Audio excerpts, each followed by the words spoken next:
you see way up in the sky? Making circles in the morning sun, flying high in the sky till the day is done. I can't break away.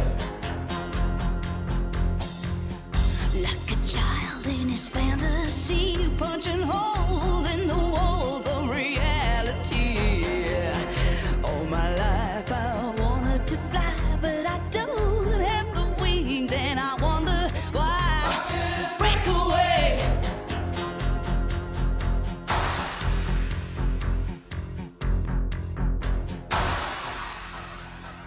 Oh, well, Mama told me when I was young, stand tall, girl, you're number one. But you can be what you wanna be, but you can't change the course of your destiny. I can't break away. Well, no, I can't break away.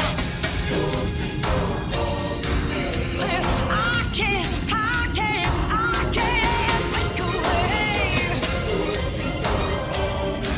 Well, no, I can't break away. Ooh, I can't break away.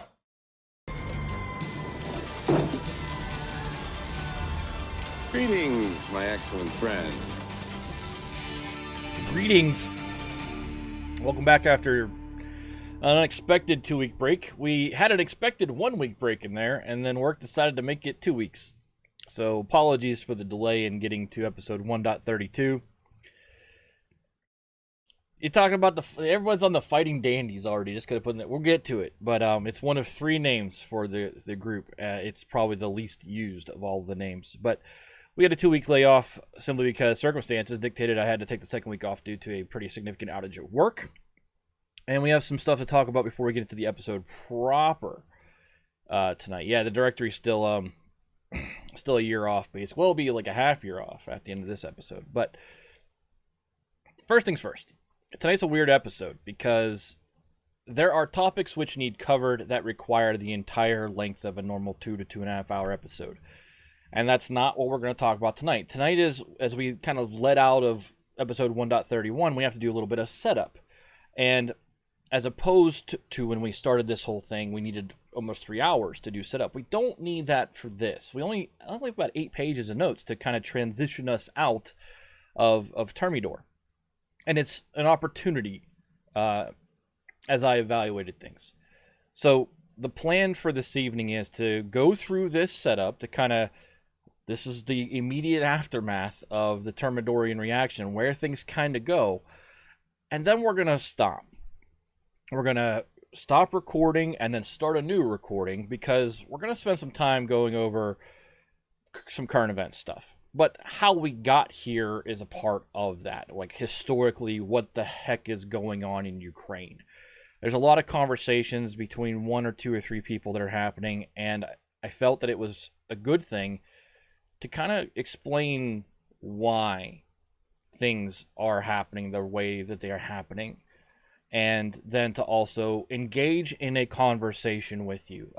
I happen to know a lot about NATO simply because I fought in a army or military for a NATO member country for a period of my life. So I'm positioned to provide my opinion, but also objectively provide fact and maybe explain why some of the reactionary people who may possibly don't have any understanding of what the Cold War was like, maybe leave you in a position where you understand what's going on. So we've also agreed to do this. All revenue from the beginning of 2022 until this whole situation resolves, all revenue that comes into this stream will be donated to the Ukrainian Red Cross. I talked with the mods about it. They agreed it was a good call. We made a $175 donation on Friday to the Ukrainian Red Cross. So your participation in this stream is going to have an impact already in what is going on over there. You will see tonight there's a command that is !Ukraine that gives some links to avenues that you may leverage in order to support Ukraine in a way that you wish to do so. One of those links is the direct way to donate to the Ukrainian Armed Forces bank account. Effectively, how to do a wire transfer. Yeah, and thank you very much, Gilly. Those links right there that just popped in chat, those will give you vehicles to feel like you are doing something with at least financial and monetary support. And I would prefer that you donate directly there instead of doing bits or subs here right now, because I have to take taxes out of that to keep myself solvent, as opposed to you're basically just paying a processing fee by donating there. I've worked with Dave has graciously done the translation guide on one of those that translation guide for donating in the European Union. He's vetted a lot of this. He lives in the UK as well, so we kind of combined what we were doing with respect to the information we're providing, and those are all good links to go chase down if you want to do something. I'll get into my feelings more on Ukraine when we get to that point. So we've got about a 2/3 episode tonight, and we're gonna do, for the purposes of this being a video series, because that's what it is at the end of the day. There's a lot of people that watch this on YouTube at this point, a fair amount, and I want to make sure there's a clear cut between the French Revolution, so if they don't want to listen to the Ukraine part, they can just skip that special conversation episode and then move directly into episode 1.33 next week. So you'll see me at the end of tonight's episode say, okay, we're going to do a stop the recording here. I'll go to BRB. I'll bring up all the stuff that I have. I have another full whiteboard ready to go for the Ukraine conversation, and we'll move forward from there. So without any further ado, we'll get into the French conversations, and we'll bring up the information on France. And what we need to do is kind of go back and remember that where we left things off was pretty much the Robespierreists, as they were being called in those end days, being executed. And it was the bloodiest purge of all of the political purges of the Great Terror. It's been 2 weeks in the conversation since we brought that curtain down on Robespierre and his Robespierreists, which ends the reign of terror. It doesn't end terror. It doesn't end political killing. There's going to be something called the White Terror that comes along. But it puts revolutionary era France into this very weird course for about a year, into these uncharted waters. Because rewind things in your mind. This all started when the Third Estate simply wanted effectively equal representation in the Estates General, and it snowballed and snowballed and snowballed and kept lurching left and left and left and left. And the way we always talked about it was, if you were not evolving your political ideals left, you were going to get passed up by the process of time through the revolution. That period is over. This fever, which had gripped Paris, has finally broken. And it's because, effectively, this ever-increasing line to the left, up until the point of the Committee of Public Safety, because they did purge the ultras and the indulgents, but Robespierre's uncompromising pursuit of virtue had finally just lined up too many of the unvirtuous, and it aligned them against Robespierre, and it cost him and many of his allies and just supporters and sycophants their lives. But like we discussed in the last episode, the men who conspired to overthrow the Robespierreists, because they weren't going after the Committee of Public Safety, and I think that's an important thing to really understand, is they were not, these people who conspired against Robespierre, they were not aiming at the Committee of Public Safety. They were aiming at Robespierre and his clique, potentially within the Committee of Public Safety and within the Jacobin Club.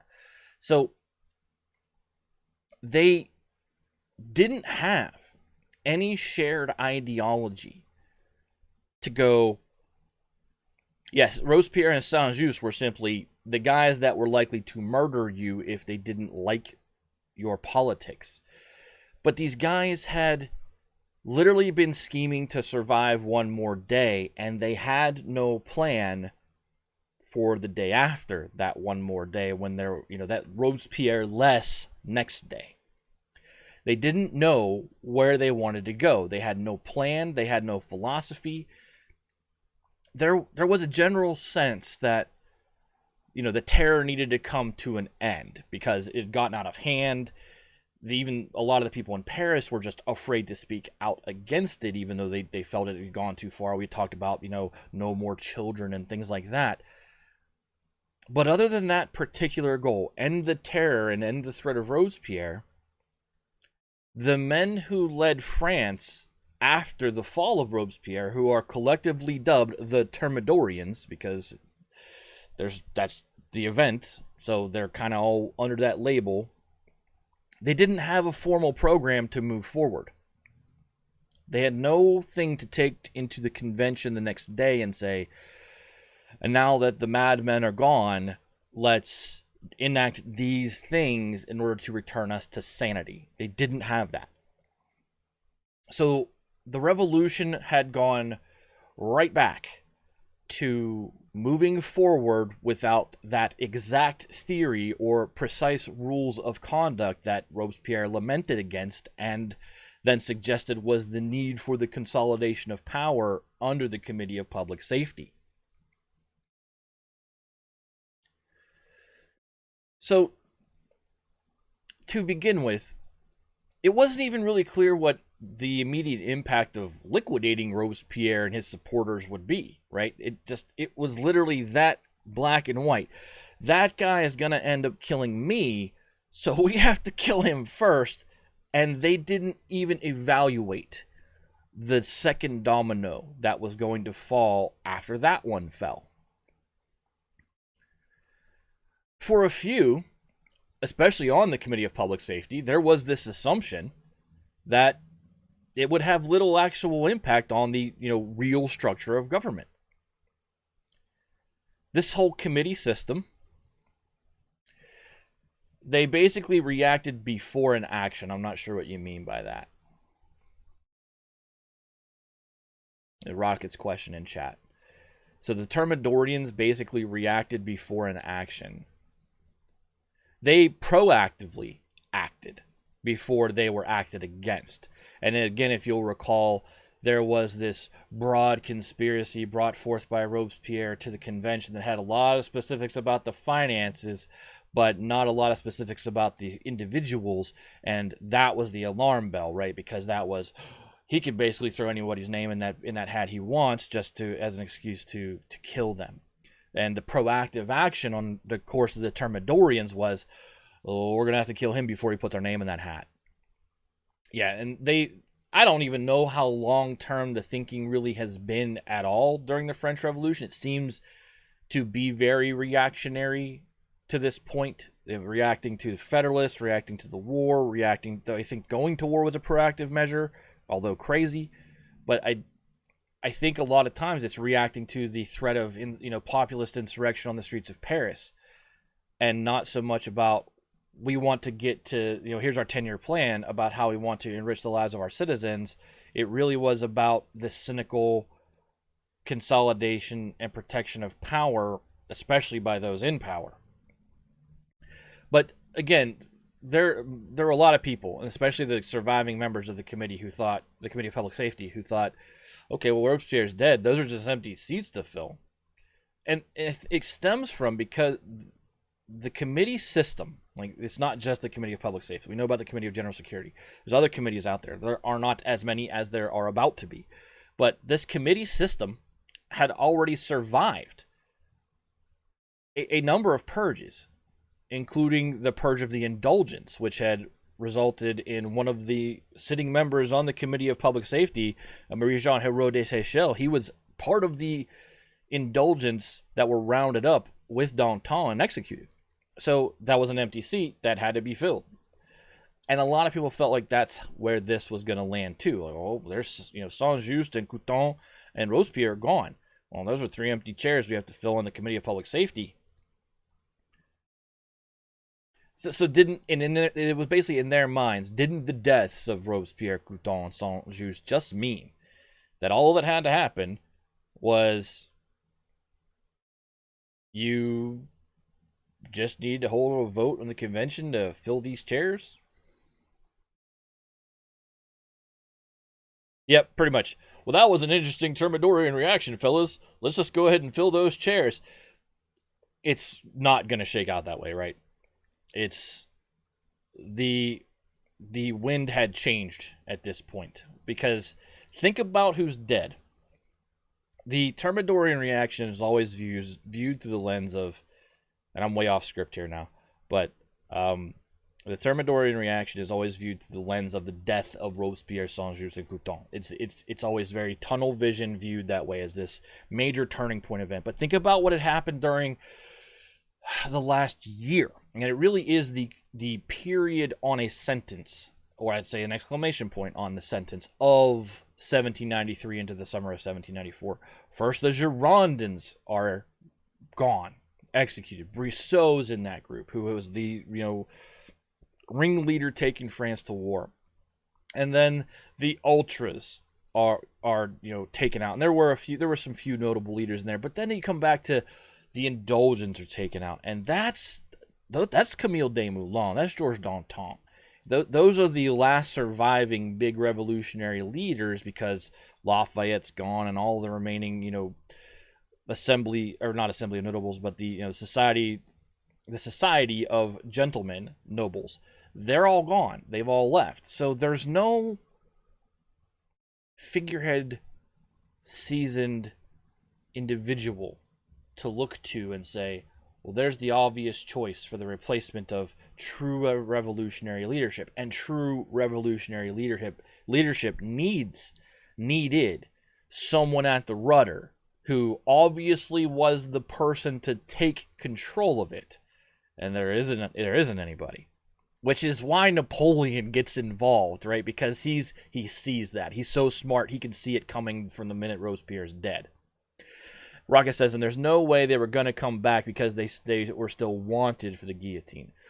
Yeah, so there were still warrants out for emigres based on laws that had been passed, those who had, willingly left.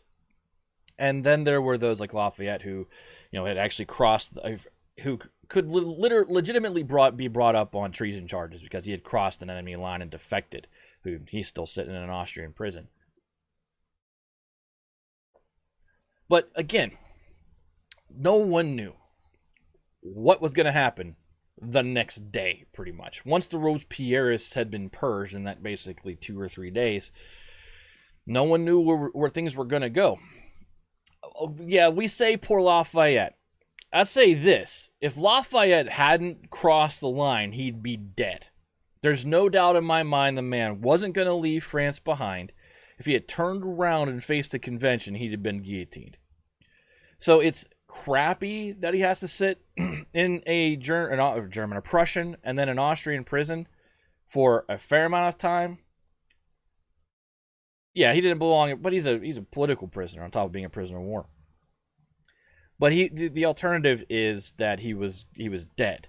What's worse is what happened to his family. And again, read Mike Duncan's book about Lafayette, because it gets into how his family was being held in a conciergerie-style prison pretty much up until this point. And they were just in line for the guillotine. It was basically a matter of when it was going to be their turn in queue to have their heads chopped off. It just so happened Robespierre got his chopped off first. And we're going to get into the prisons here in a little bit, because I'm literally in paragraph, I'm on line 7. Maybe this will be a little bit longer than I thought tonight now. So as they looked at what to do, now that Robespierre and Couthon and Saint-Just were gone, and there are these 3 empty seats on the Committee of Public Safety, I don't mind tangents at all. If people want to talk about things, we'll talk about things. But they looked at it and said, obviously we have to repeal the law of 22 Prairial, that crazy law that basically said if you don't accuse your neighbor of a crime you suspect them of, then you're the criminal, and the law that stripped everyone's rights in the tribunal, like the right to defense and the right to call witnesses and the right to return, all that stuff. Obviously that had to go. But isn't that really the only thing that has to happen? Many people thought that. But within the convention, many of the delegates of the National Convention, this looked like their golden opportunity to just pause, look back 1 year and go, wow, that's crazy. And in their defense, they had done a lot of crazy things to empower the Committee of Public Safety because they were afraid of Robespierre. And where it all got started, don't forget, there was a massive uprising in the Vendée. The Federalist uprising, or the Federalist Revolt, was a thing, and the armies of the Austrians were in Dunkirk. But now they're not. None of those things is a threat. And the guy that was scaring the crap out of them is dead. They wanted to wind back the consolidation of power process that had been ongoing since last year, since the summer of 1793. All of these dire emergencies, which had led the convention to entrust the Committee of Public Safety with all power in the first place, were visibly receding or eliminated. Remember to clonk that follow button. It seemed to the National Convention, rightfully so, and this is ironic considering where we're going to land in a couple of years, but it seemed to the delegates of the National Convention that the greatest danger to France was anything being simply all-powerful, which, Napoleon will eventually be not too far from now. So the delegates of the convention started to work on dismantling the dictatorship of the Committee of Public Safety. It's not to say they eliminate the Committee of Public Safety, but they sure start taking pieces back. And that, I think, from everyone who's sat here and, listened either to the VODs or participated in the streams, I think everyone realizes, yeah, that's probably overdue. So one of the leading Thermidorians, Jean-Lambert Tallien, who is the bottom left pencil sketch, way overdue, says Rocket. Tallien, the former representative from Bordeaux who had come under suspicion himself after he had fallen in love with the wife of an emigre, and he was, got too lenient because she had talked him into just basically putting the guillotine away. He got up in the convention, and he moved. This is probably something that should have been there from the start, that 1/4 of the Committee of Public Safety's membership should be rotated out monthly, and that when those individuals who have to step down, because it's their turn to step down, they were not immediately eligible for re-election to the committee. The single check that would have been necessary to have the Committee of Public Safety, in the way it's operated for the past year, not have a click of power, Tallien introduces it pretty much as soon as the Thermidorian reaction is over. It breaks the cycle of committee members being able to effectively hold their seats and their power indefinitely. Why only 1/4 of them? That's a really good question. Like you're saying, why wouldn't you have the entire 12-man Committee of Public Safety step down on a monthly basis? Because of continuity of governance, right? The same reason that the Senate of the United States does not re-elect the entire Senate every 6 years, right? There's two, and two staggering in the way that Senate seats generally, based unless there's a special election, are elected. And those two, and twos align with the full re-election of the House of Representatives. There's a staggered continuity of government that's involved in this theory, and it's the right way to do things. The last thing you want to do is have a ship at sea, potentially at war, and not only do you change out the bridge crew, but you change out the engineers that are running the engines and the weapon officers and all the guys who keep the ship running. Just say, you're all replaced. Come back into port so the new guys can come in and spend the first 2 weeks of their 1 month getting a handle on what the hell's going on, make some decisions, and then hand it all off to a new group. No, it was never a permanent 8. The elections were monthly when the Committee of Public Safety was kind of twiddling with its membership rolls from June 1793 to September 1793. But the big thing is that there was never a hard rule that said that guy who just stepped down could not step back into his seat. And that's why the 12 became the 12 for the better part of 9 months, because they were never going to be voted out.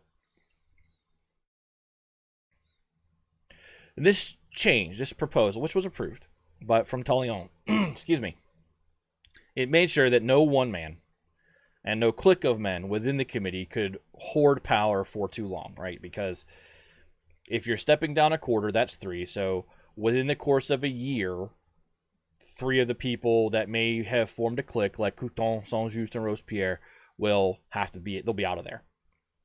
And over the course of that, the changing turnstile of who's coming into the committee every couple of months.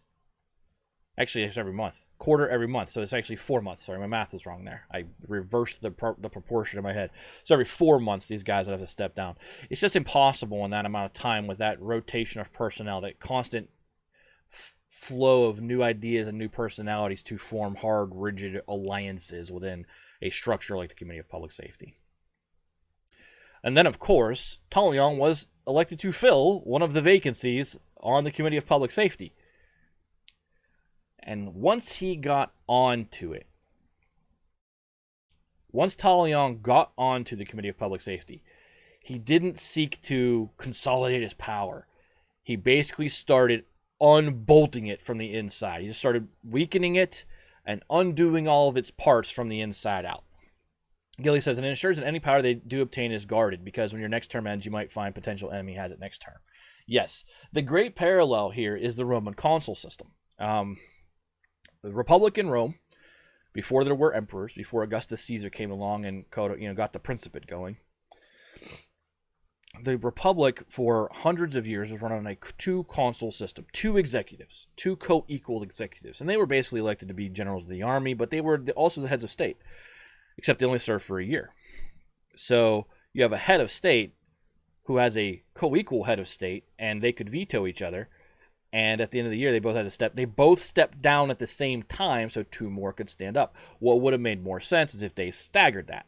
1 consul every year replacing one of the 2. Would have been much better for Roman Republican continuity.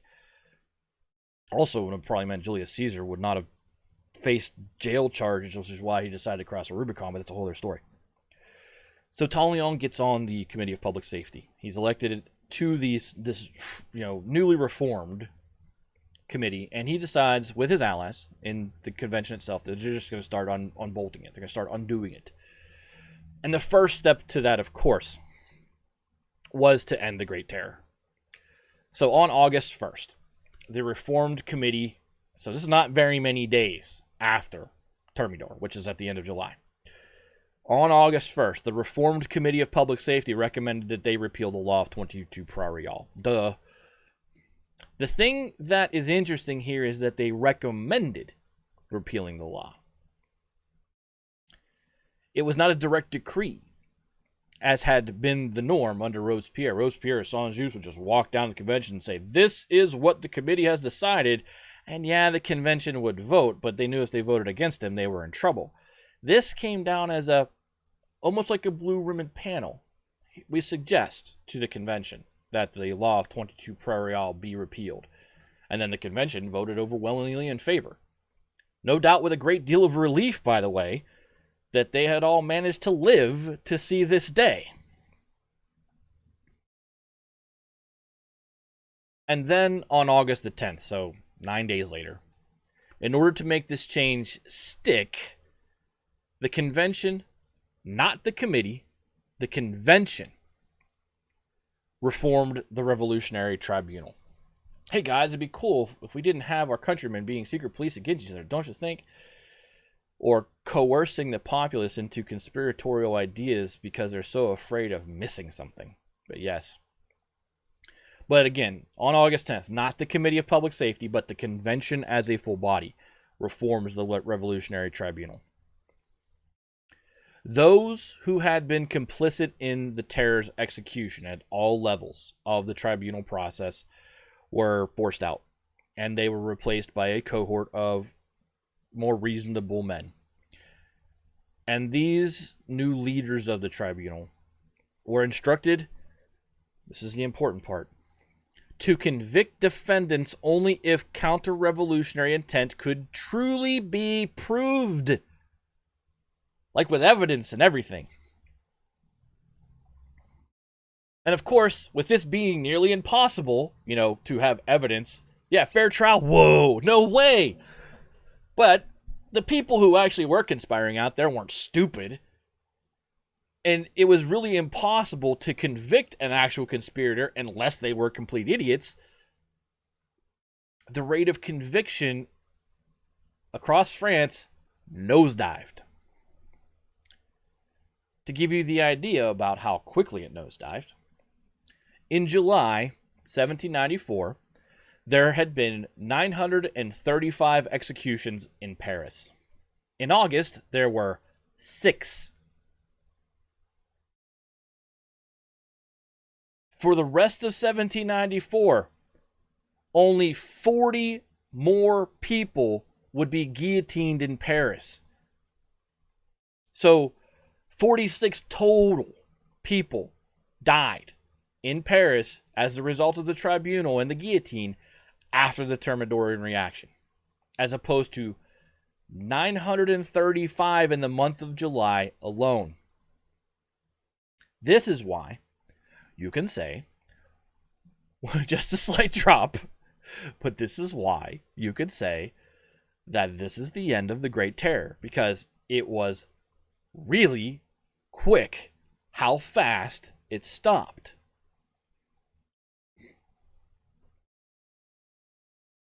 So as the tribunal ceased to be this draconian murder machine it had been,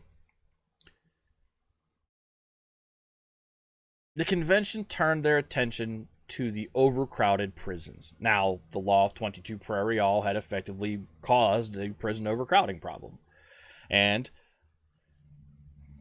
I know when I mentioned how quickly the prisons were filling up, everyone's mind kind of went to this when's the next September massacre. Well, the first thing is with the Law of 22 Prairial repealed, all of those vague, my neighbor didn't like the fact that it took too long to return my garden hose, so I denounced them for tyranny denunciations, which had landed almost all of these people in jail in the first place, were being recognized as, not nearly enough to justify them being imprisoned. So, the authorities started walking through the prisons and just kind of opening the doors. This would include the immediate family of one Marquis de Lafayette. They, now that they are free from a French prison, will take it upon themselves to go to Austria, beg the emperor for the release of Lafayette, and eventually land at this compromise where no, Lafayette's not released, but the emperor permits Lafayette's family to live with him in that Austrian prison. And it wasn't like Bastille level bad, but it wasn't nice. But all of Lafayette's family go there to live with him. This is after Lafayette successfully escaped once and then got recaptured, by the way. But back in the Paris prisons, 3,500 men and women were released from the prisons in Paris in the month of August alone. Eventually, one of the most famous prisoners released in all of this was Thomas Paine, author of Common Sense, American, forefather who then went to England and railed against the monarchy in Paris and then for the revolution, and then came to Paris and was elected as kind of a celebrity delegate to the convention. He had been arrested and thrown in jail thanks to most of his friends being Girondins, because he did share that anti-slavery line that the Girondins had.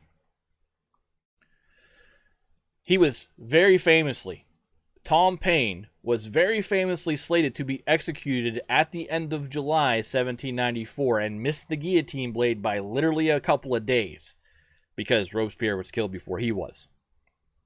But Paine would sit in his cell until November 1794, until he was actually evaluated, because his wasn't so much the Law of 22 Prairial, they had to look into his Girondin ties as well. But after they did, they realized he wasn't conspiring against the nation. They let him go. And by that point, November 1794, pretty much all the prisons in Paris are empty.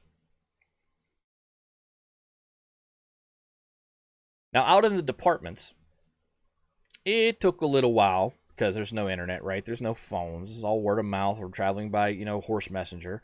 But it took a little while to disseminate all of this, but when it did eventually get there, these changes were greeted very enthusiastically.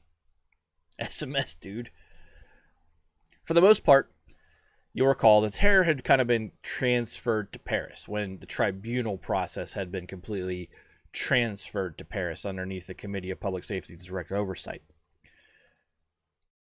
But there had been a few exceptions, particularly out west in the Vendée, where life was cheap and the Republic's desire for vengeance against the rebels was boundless.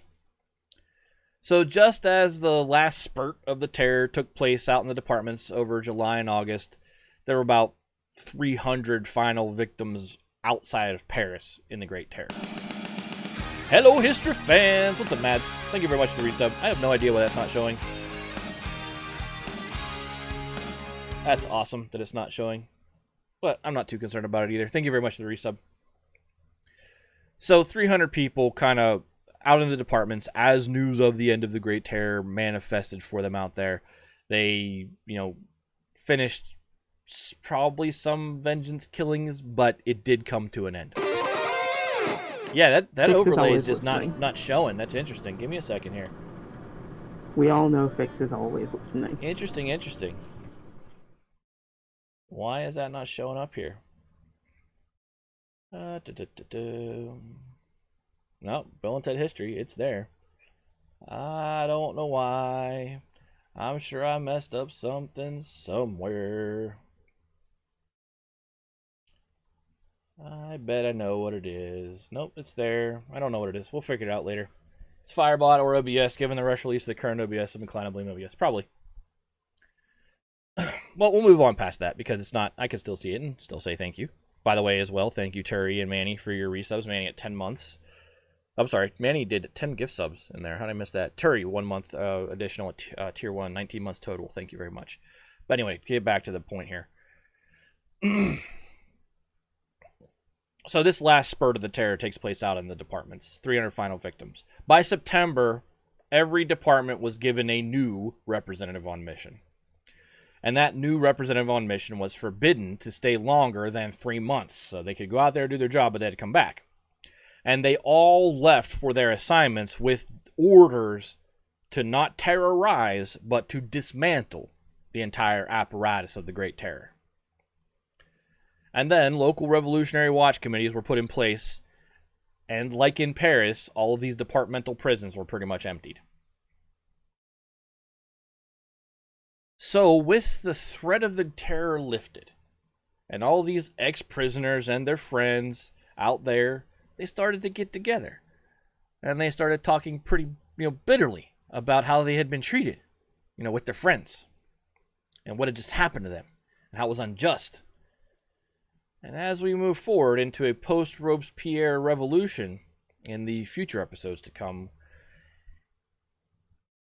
it will not take long for those who had been persecuted to become the persecutors in what is known historically as the White Terror, or the reaction to the Great Terror by those who weren't consumed but almost were killed by it. There will be a wave that comes across France where there is a knee-jerk revenge reaction to the Great Terror, where these people, who are all just let out of prison, barely escaping death, are all going to go, let's get the guys who almost got us. But that's for another day. I can understand their anger, but there is such a thing as, taking a high road.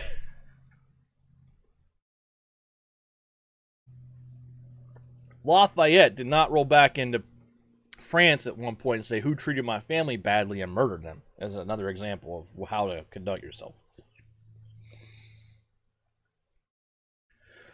So in the middle of all this rollback of the terror, Paris exuberantly celebrated the second anniversary of the insurrection of August the 10th. Remember that? 2 years have passed now since the monarchy was toppled. Feels like it's a lot longer than that, though, I bet, to all of you listening out there. Because how long has it taken us to get to the 2 years since Louis was toppled day?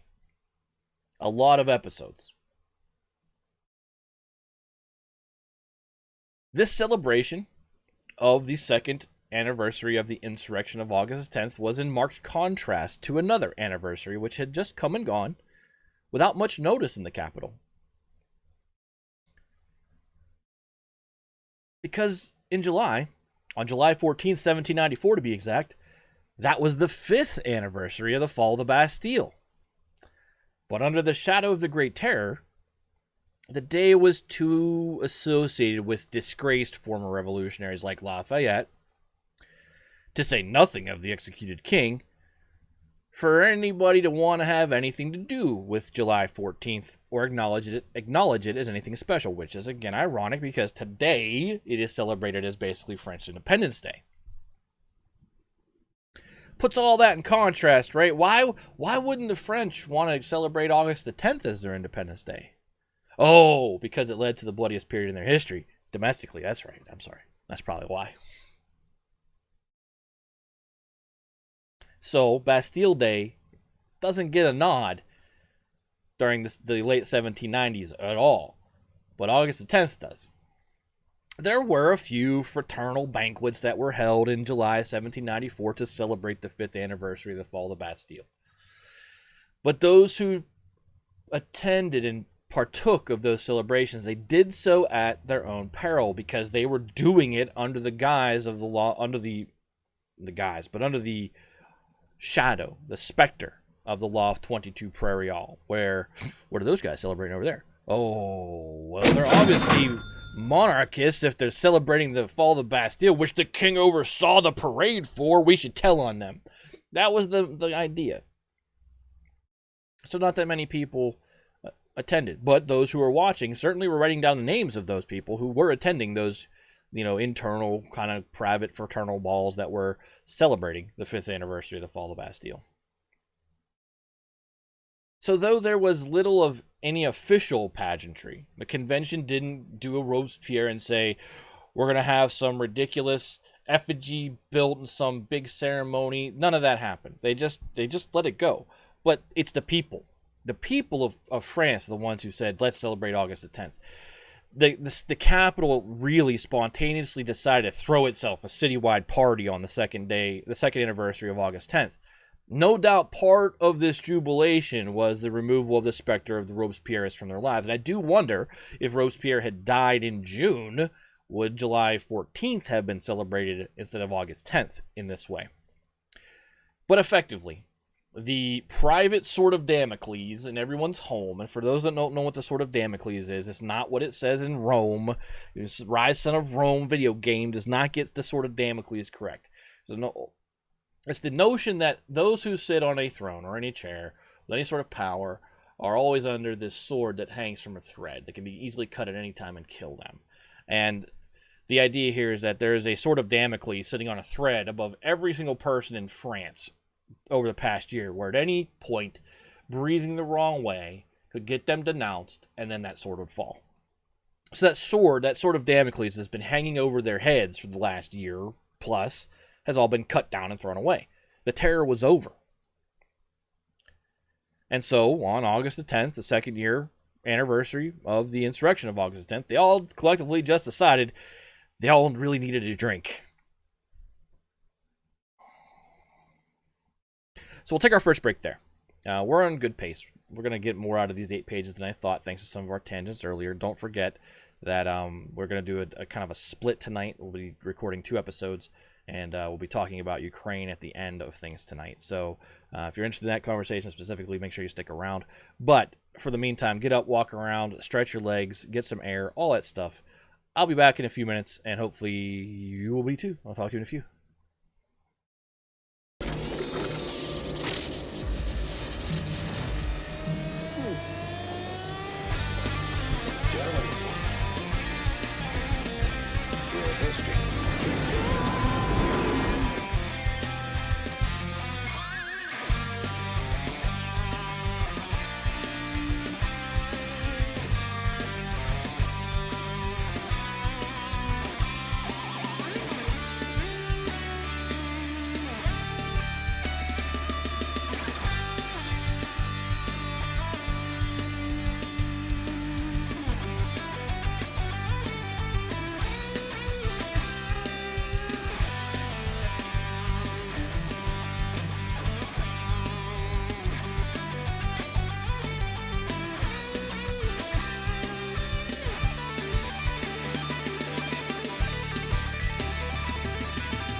Remember to clonk that follow button.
Let's rock!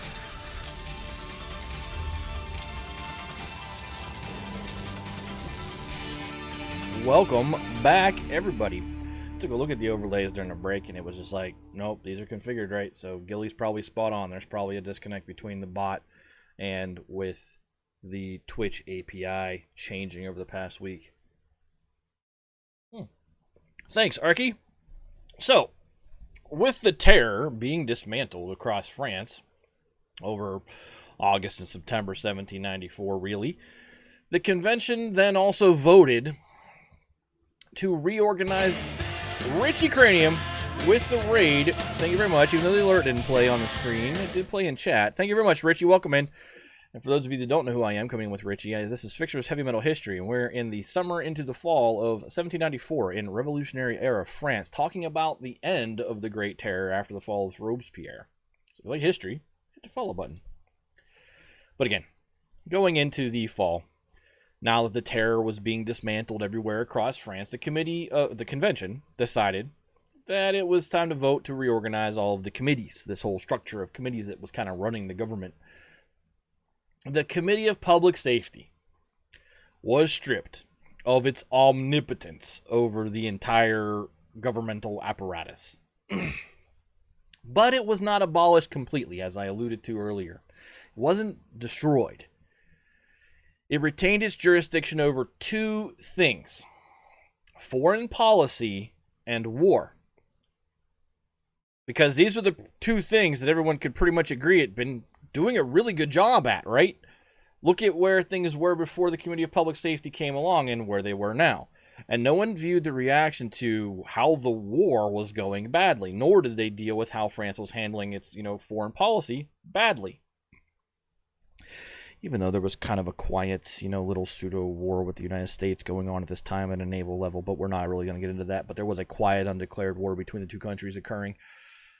Other than that, everyone kind of agreed that the Committee of Public Safety had done a really good job running the war and running foreign policy. So it kept those two things in its portfolio and pretty much lost everything else.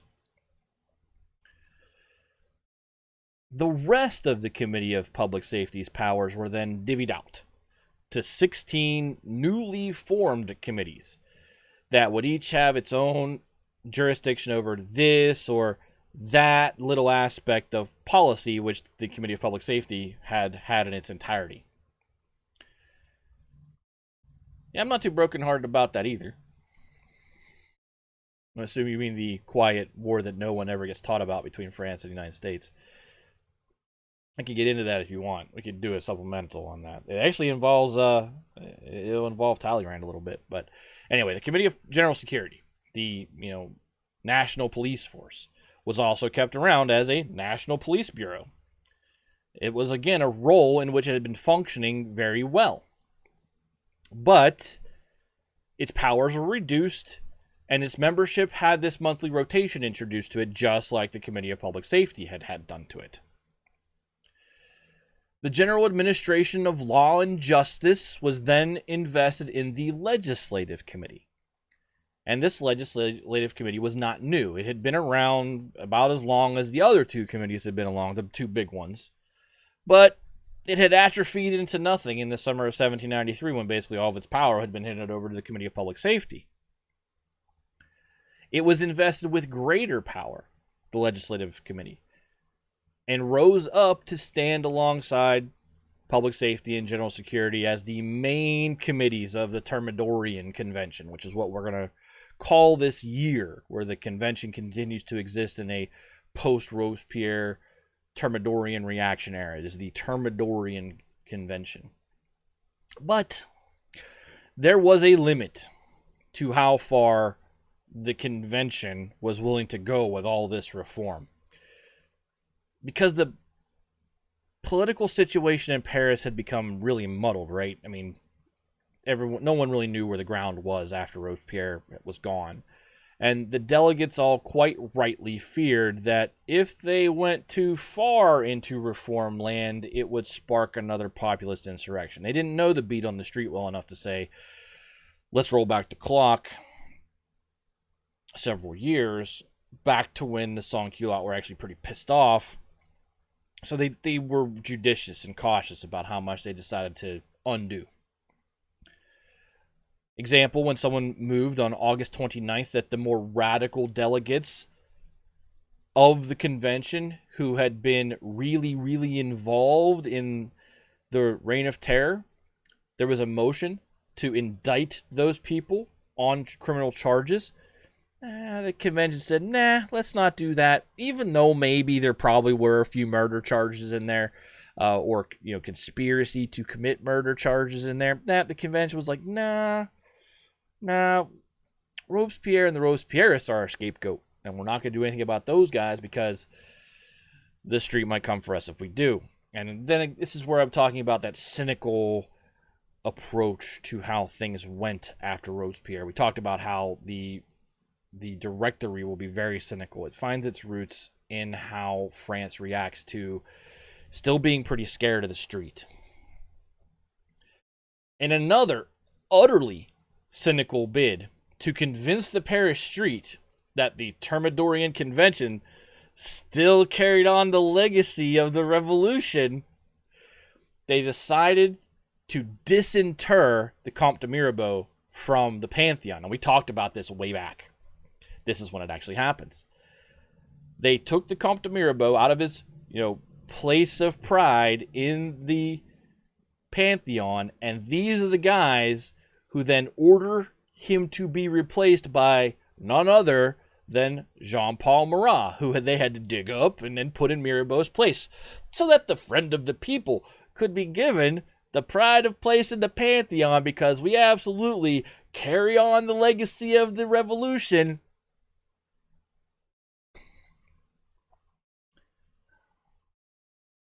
You would have thought that it would have been in the immediate aftermath of Marat's assassination by Charlotte Corday that he would have replaced Mirabeau. It would have been the right move to make to mollify the streets of Paris at the time, but they didn't do it. They're doing it now. Yeah, wow. These guys who just toppled Robespierre have nothing in common with Marat, but it's a PR move to say, hey, look, we're still your friends. It would have made more sense for Mirabeau to be disinterred and Marat to replace him pretty much right after that grand funeral that had happened, because that, after all, was when revolutionary populism was in full swing in both the Committee of Public Safety and in the National Convention, who at the time were both trying to co-opt the sans-culottes for their own purposes. But interesting enough, however, it is here, in the midst of the Thermidorian reaction, that Marat was moved and Mirabeau is removed from the Pantheon. This, by the way, is also when Enlightenment philosopher Jean-Jacques Rousseau is dug up and also slammed into the Pantheon. And these were both nakedly cynical moves to cover up the fact that the National Convention was nakedly swinging very much back to the right. And how many times has politics in the revolution swung back to the right so far, chat? Just give me an idea. How many times has that happened during the revolution? None. The answer is 0. It has never happened since 1789, where politics kept going to the left. They kind of held the middle a little bit under the Committee of Public Safety, but it's never swung back right? And now you know why the episode is called "And the Pendulum Swings Again." Because there is a resurgence of the right.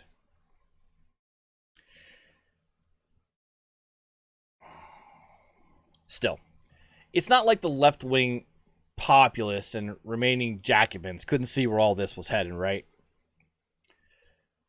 By the beginning of September, something resembling a genuine political right wing was reemerging in Paris, in the open, for the first time since supporting the monarchy openly was a risk to one's own survival. This was a right wing that was not immediately crushed.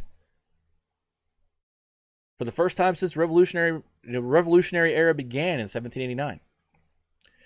After 9 Thermidor, new newspapers began to enter the publishing market, and they advocated some fairly startling anti-revolutionary principles. And we're not talking about Camille Desmoulins' not extreme enough leftism from the old Cordelier newspaper back in the winter of 1793-1794. We're talking about open attacks on the sans-culotte rabble and their treacherous Jacobin masters, because that's actually kind of true. When the Jacobin Club then protested to the convention of the existence of these newspapers, and they wanted them suppressed, again, Jean-Lambert Tallien stands up and he quotes the Declaration of the Rights of Man back to them and says, quote, "The free communication of opinions and ideas is one of the most precious of the rights of man. Every single person may accordingly speak, write, and print with freedom." End quote. Because that's what the Declaration of the Rights of Man said. It would have been nice if at any point over, I don't know, the last 4 years, had anyone really believed that was true. But here was Tallien telling the Jacobins, who were coming to the convention to complain about all these anti-revolutionary newspapers, they basically said they have the right to do that. Because they did have the right to do that. The convention not only refused to act, but the Jacobins who had come to speak out against it, and you still haven't found the lady's name who changed that, man. No, Rocket, I have not. But it's interesting, right? Because she's a miracle worker. But the convention not only refused to act on the Jacobins' demands for denunciation and suppression of these newspapers, but they were instead denounced as terrorists who wanted to go back to the days of indiscriminate bloodshed. And that's a savvy political move. Here are these guys who are well known to be attached to the terror, walking in here, complaining about newspapers that are saying what had happened was probably a bad thing, and they want to suppress. Why? Because they want to go back to killing people. They're terrorists. It's a completely savvy political move. But also, in this new conservative political atmosphere, we've had all these roving bands of street fighters, doing their thing for a long time. We've had, people beating down merchants because they ran out of bread at too early of a time in the morning. But a new street fighter emerges with the secret and sometimes not so secret encouragement and support of leading Thermidorians. And these new street fighters were called the Muscadins. And the Muscadins, the term Muscadin literally means the ones who wore musk perfume. Meaning they had a musky smell. Nope, not musketeers. It has nothing to do with the musketeers. It has everything to do with the fragrance they spritzed upon themselves. They were also called the Gilded Youth, and at times also the Fighting Dandies, as Rocket noted during the opening credits. And these Muscadins, these new street fighters, were literally the opposite of the sans-culotte. The Muscadins dressed in fancy clothes. Fancy clothes that all on their own would have made these young men targets for the Revolutionary Tribunal just a few months prior. I zoomed in a little bit on the Muscadins in the middle of the screen. They are definitely dressed nicely. They're also carrying around some sticks. We're going to get to that in a second. Many of these guys, many of these gentlemen youth who formed the Muscadins had actually been targeted by the tribunal, and a huge contingent of their membership came from the prisoners released after Thermidor. They were bitter. They were looking for revenge against the loathsome underclasses who had spurred the government to do what they had done. So these angry, bitter young men would roam the streets of Paris looking for anyone associated with the Great Terror, and would deliver unto them beatings with staffs and canes that the Muscadins laughingly referred to as their constitutions. And by mid-September, there were something about around 2,000 to 3,000 young Muscadin hooligans cracking skulls with their constitutions around Paris.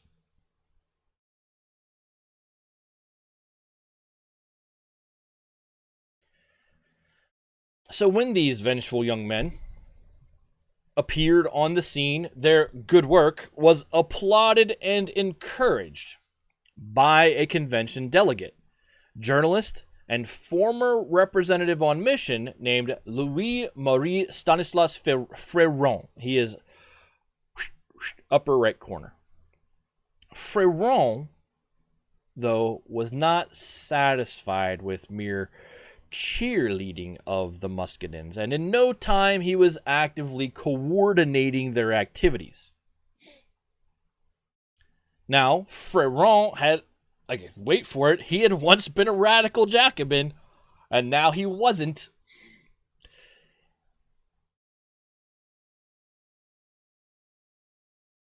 He was now just the guy that was directing the Gilded Youth. Go beat the snot out of that guy. Go beat the snot out of that guy. Go beat the snot out of that guy. But when the revolution got going, why does that sound familiar? Because a lot of people were doing it. I mean, I honestly think Tallien has a legit reason. I think his conscience got called. Somebody who he cared about actually got to him and said, hey, what are you doing? But people like Fréron are survivalists, right? They're just like, whoo, boy, the wind just changed. I need to change with it or I'm a dead man. Yeah, this is he saw how the breeze was blowing. But when the revolution got going, Fréron had set himself up as a left-wing journalist and operated in the old Cordelier district, where he had collaborated with both Desmoulins and Jean-Paul Marat. Tells you what kind of guy he is. He had been on the front lines of August the 10th insurrection, and he had been one of the vocal proponents of and apologists for the September massacres. So this is a guy who said, yes, we should definitely just push people out of prison cells and stab them in the alleyways so we can go to war with everyone else. And then he was an apologist, not apologized. He was an apologist, meaning he paid lip service to the notion of it being wrong. He had wound up a representative on mission down in Marseille and in Toulon, along with Jean-Paul Marat. So he was, of course, one of those recalled representatives by the Committee of Public Safety who came back and then was menaced by Robespierre because of the, well, how committed to the revolution are they? How much can we trust them mentality? And thus he had become a Thermidorian conspirator. That part I get. That part doesn't seem cynical. That part seems to be, yeah, I'm a dead man if I don't help the rest of these guys who are planning to do something. But sensing a distinct change in the revolutionary wind, Fréron now styled himself as an opponent of the uncouth rabble. He and the other Thermidorian leaders recognized that the Muscadins represented a potent force that they could use to beat the radicals and the Jacobin remnants down. And of course, the Muscadins were very happy to oblige. The general turn to the right that is happening in the aftermath of the Thermidorian reaction is also aided by a group of alleged Federalists from Nantes. These alleged Federalists had been brought before the Revolutionary Tribunal. But think about where they're coming from for a second. Nantes, out in the Vendée, out where a lot of bad things had happened. And the charges against these supposed Federalists melted away very quickly. They became beside the point. And they were all acquitted.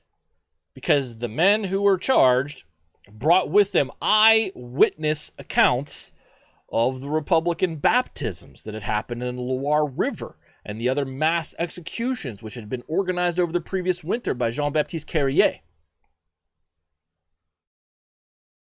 Now, let's rewind back a little bit into the Vendée, because it's still pretty unclear who knew what was going on in Nantes when it was actually occurring. Obviously, the Committee of Public Safety knew what Carrier was up to, right? Because he was sending them letters about it. But the general knowledge of the convention as a whole about the mass bloodshed that had gone down in the Vendée at the hand of Carrier, it's still a matter of doubt. It was surely not a matter of public knowledge. The average street person in Paris did not know that all that was happening at the time it was happening.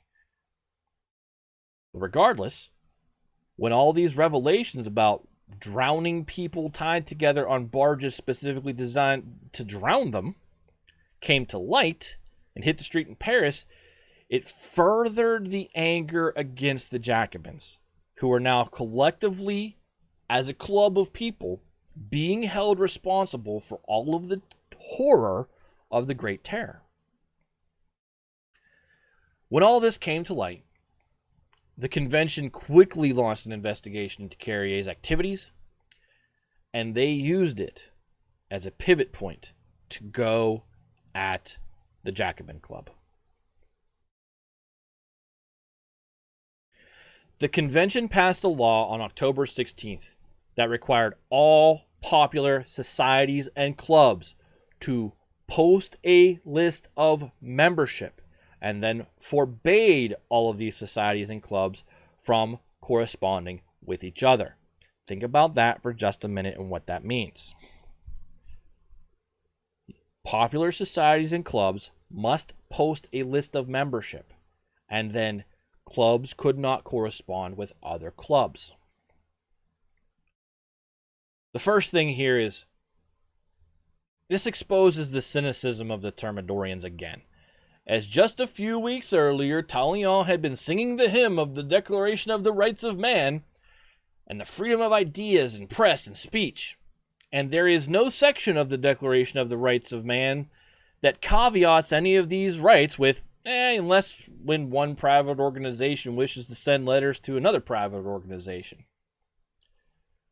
The law had two goals. The membership lists were basically a hit list. They could take the lists, Freyron could pick them up, hand them over to the Muscadet and say, those guys. Which is why, in the modern age, private membership organizations shouldn't be compelled to produce a list of its members, especially if they're not committing anything, doing anything illegal. But the second thing is this. Remember way back, we talked about the Jacobin Club and what made them unique. All these other clubs that kind of stood up, but they were all Paris-centric. The Jacobin Club was nationwide. Remember, it was the first nationwide political organization in history. And they had a central club in Paris, and then they had other clubs, and they bore the name Jacobin, but the law treated them as independent clubs. So the Jacobin Club in Paris was now forbidden to correspond with the Jacobin Club in Bordeaux, and in Marseille, and in Toulon, and everywhere. So the correspondence network of the Jacobins is destroyed, and its ability to organize as a nationwide entity just became illegal. So the concept of this central steering committee, upon which Robespierre was one of the first sitting members for the Jacobin Club, dictating policy and then sending those messages out to the broad geography of France saying this is where we stand on these issues, that's done. It's illegal to do that now. Think about how important that law could have been in 1790. I guarantee you that what has happened would not have happened because there would have been no way for the Jacobins to collectively organize themselves. That's a great what if. It's interesting. Do I think it was necessary at the time to break the Jacobin network? Sure. Do I think it needed to be done under the auspice of all clubs cannot? It seems heavy-handed when you start saying no organization could correspond with any other organizations. It's way past the line. The Jacobins were for sure still a threat, though. Why did they not ignore this? When they tried to abolish the clubs before, and the Jacobins basically ignored it. I assume they tried. Yeah, they did. That was in the wake of the Feuillants, and that was with respect to working within the legislature, remember? Where the clubs could not be organized within the legislative body. But it didn't have anything to do with the ability of these clubs to correspond with each other broadly as individual private entities. The Feuillants were basically saying, hey, look, we're not going to try to influence party block voting, and neither should you. And the Jacobins went, and didn't do it. How could they prevent it? Well, the Feuillants, as they rolled into the first actual constitutional government of France, could have said, hey, all these private, organizations, they can't correspond with each other. They can work independently, but they can't talk to each other and form unified, voting and lobbying blocks. But again, the political theory behind all of this was brand new, right? This is how that follow button. Sadly, progress happens, is you have to make mistakes to learn from them, and this was a big one. How is it enforceable? Well, under the Reformed Tribunal, now very much against the Jacobins, I bet they were chomping at the bit to go after them and do something about it, but it's really not going to matter. All these attacks, in turn, drove all of the leftist factions that are out there, right? All these radical leftists that don't think that we had gone far enough in the Great Terror. It drove them back into each other's arms. And one example of this is in early November. The Jacobins at their club applauded a speech from Jacques-Nicolas Billaud-Varenne, who was one of those guys, basically the night before the Thermidorian reaction, that had been booed off the stage and chased out of the building. But they were so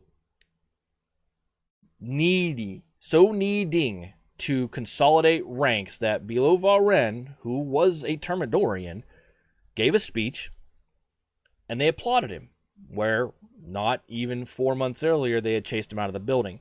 His speech warned that the convention was getting ready to destroy the Jacobin Club.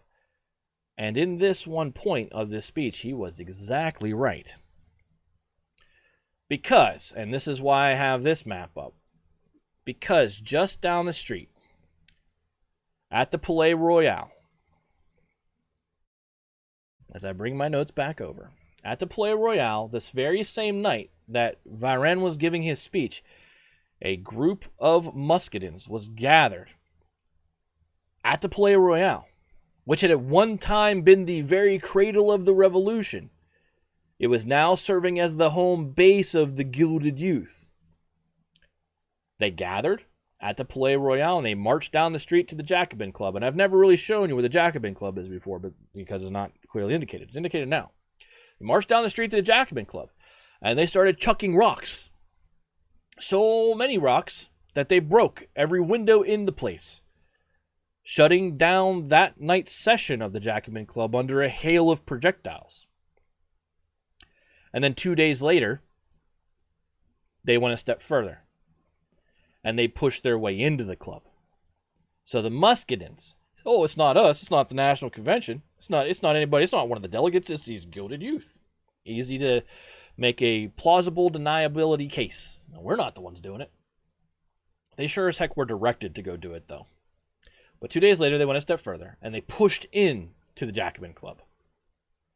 And beat the crap out of every man and woman inside they could lay their hands on. Now, what's important here is that the response from the convention says it all. I'm going to zoom back out here and reframe all this back up for you guys. Yep. Hey, look, there's the Ukraine stuff for later. By the way, this down here is a picture of what the Jacobin Club's front door looked like. I know we've also never looked at this either. So I figured now that they're coming to an end, we should probably have a look at least of a sketch of what the building looked like.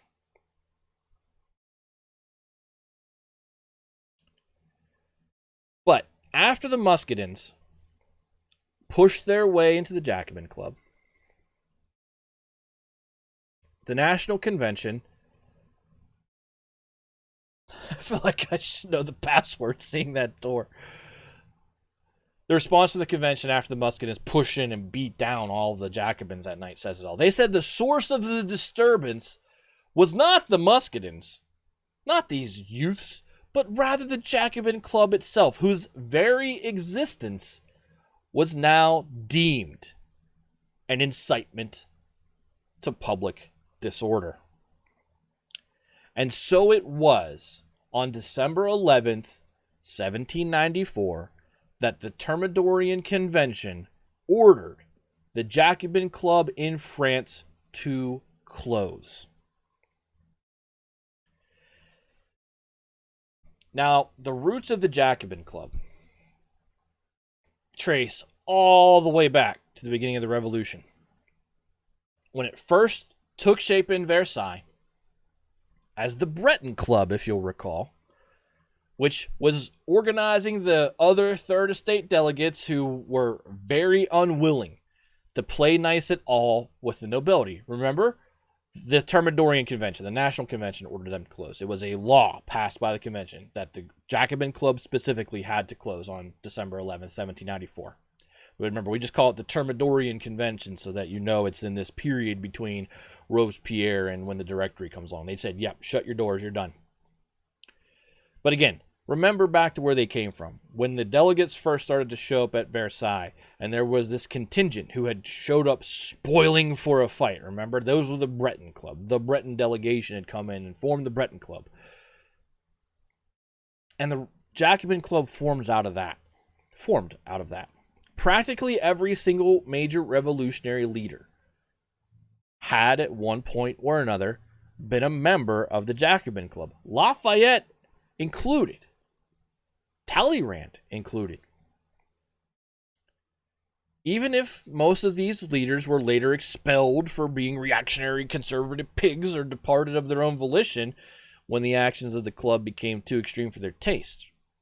But almost everybody, Danton, Robespierre, Desmoulins, Lafayette, Jean-Paul Marat, all of the Girondins, they had all been members of the Jacobins. This is a hell of a knee-jerk. I don't know.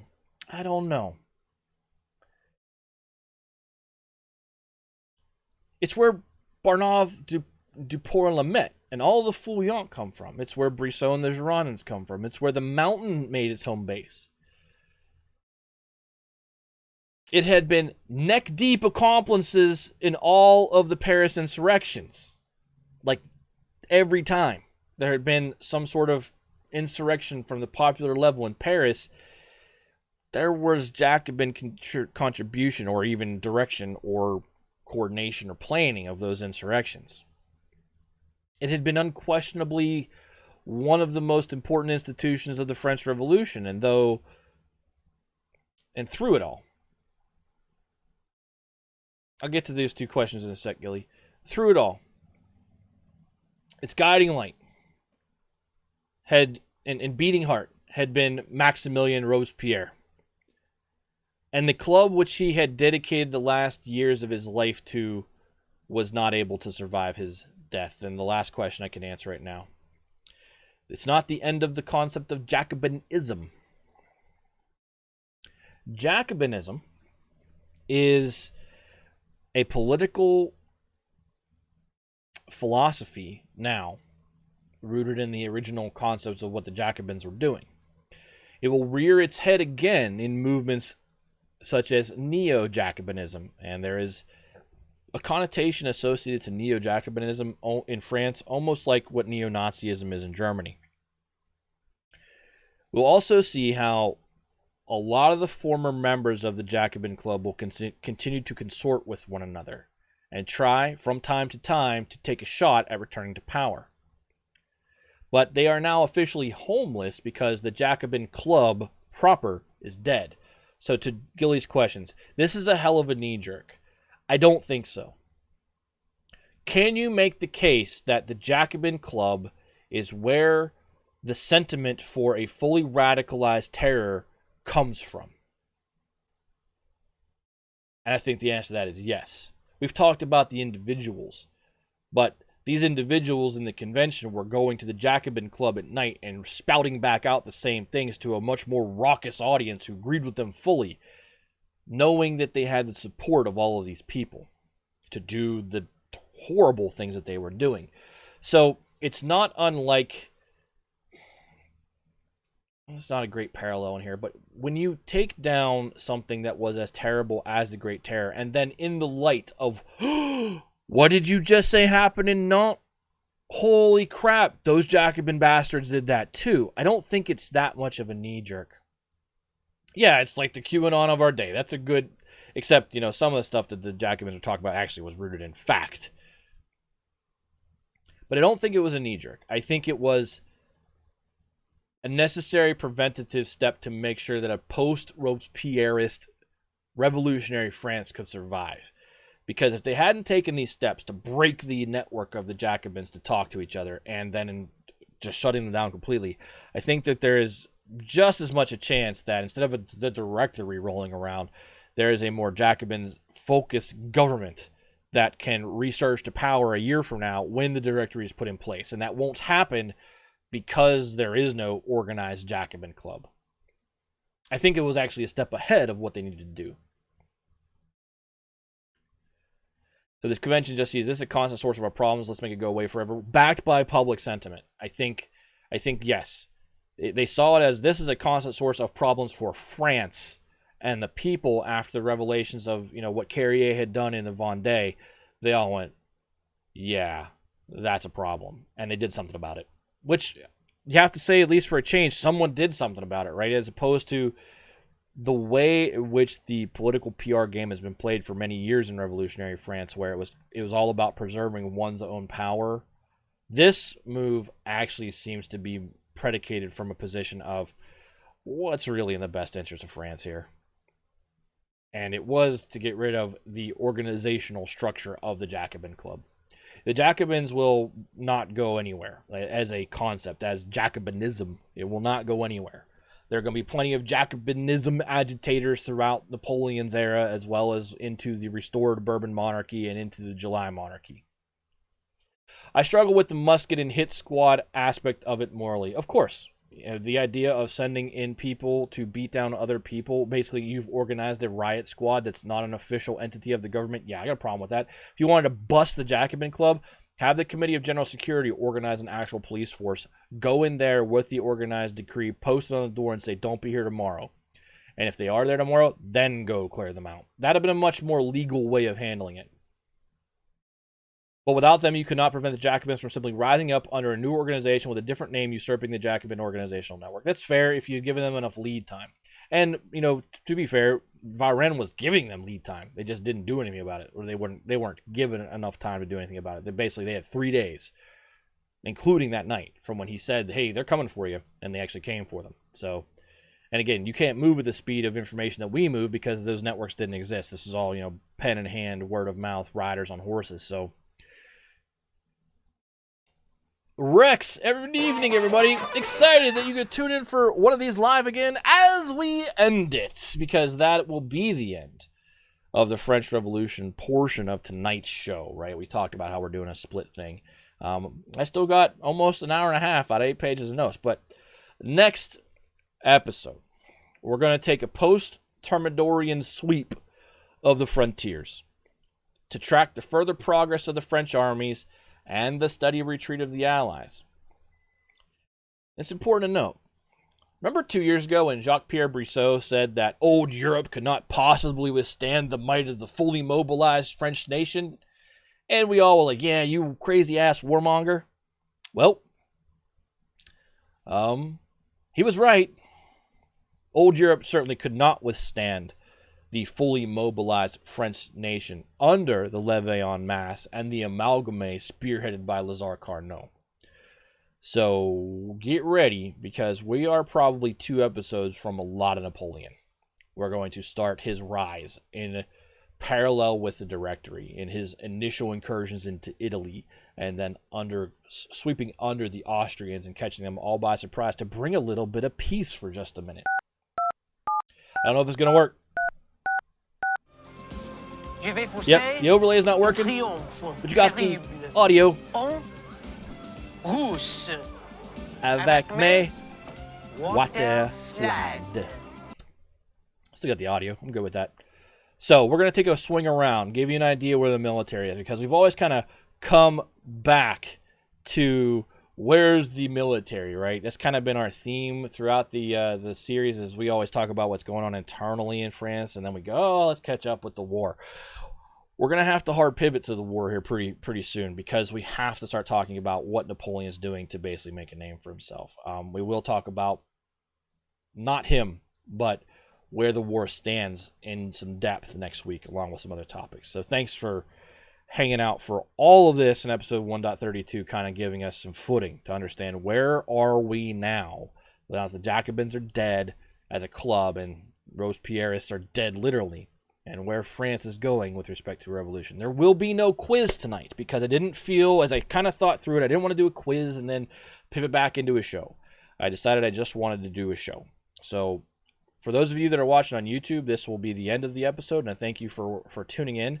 We're going to take a pause here live on the stream while I send us to a BRB screen and get things set up for our second thing tonight, which is we're going to talk about Ukraine. We're going to talk about what's going on there, how we got there, and talk through some questions you may have so that you can have a firmer understanding about why or why not some things are or are not being done. Did you remember to reset the scores? No, I did not, because I will do that as a part of when I actually go to set the quiz up for the next season. It's there. It's not been popping, even though the timer's there. But anyway, thank you all for watching the French Revolution period. Those who are on Twitch, hang out for just a few minutes. I didn't need the reminder, but thank you very much. For those of you that are watching on Twitch, just hang out for a minute. We're going to go BRB, and we come back. We're going to go right into the Ukrainian section of things, and that will be a distinct VOD on YouTube for those that want to watch it or skip it. I'll be right back.